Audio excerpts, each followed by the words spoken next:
தமிழ்நாடு 2026 மாநில சட்டமன்ற தேர்தல் முடிவுகள். எந்த கட்சி எவ்வளவு ஜெயிச்சிருக்காங்கன்றத பார்ப்போம். தமிழக வெற்றி கழகம் 108 தொகுதிகள் ஜெயிச்சிருக்காங்க.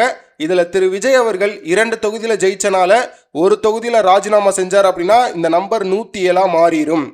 திராவிட முன்னேற்ற கழகம் 59 தொகுதிகள், அனைத்திந்திய அண்ணா திராவிட முன்னேற்ற கழகம் 47 தொகுதிகள், இந்திய தேசிய காங்கிரஸ் 5 தொகுதிகள், பாட்டாளி மக்கள் கட்சி 4 தொகுதிகள், இந்திய யூனியன் முஸ்லீம் லீக் 2 தொகுதிகள், இந்திய கம்யூனிஸ்ட் கட்சி 2 தொகுதிகள், விடுதலை சிறுத்தைகள் கட்சி 2 தொகுதிகள், இந்திய கம்யூனிஸ்ட் கட்சி மார்க்சிஸ்ட் 2 தொகுதிகள், பாரதிய ஜனதா கட்சி 1 தொகுதி, தேசிய முற்போக்கு திராவிட கழகம் 1 தொகுதி, அம்மா மக்கள் முன்னேற்ற கழகம் 1 தொகுதி.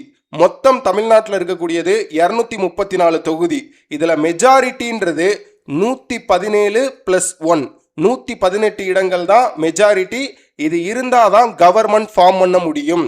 பாஸ், இப்போ உங்களுக்கான கேள்வி, இந்த தேர்தலில் அதிக வாக்கு வித்தியாசத்தில் ஜெயித்த வேட்பாளர் யார்? கரெக்டான ஆன்சரை கமெண்ட்ல மென்ஷன் பண்ணுங்க. தேங்க்யூ.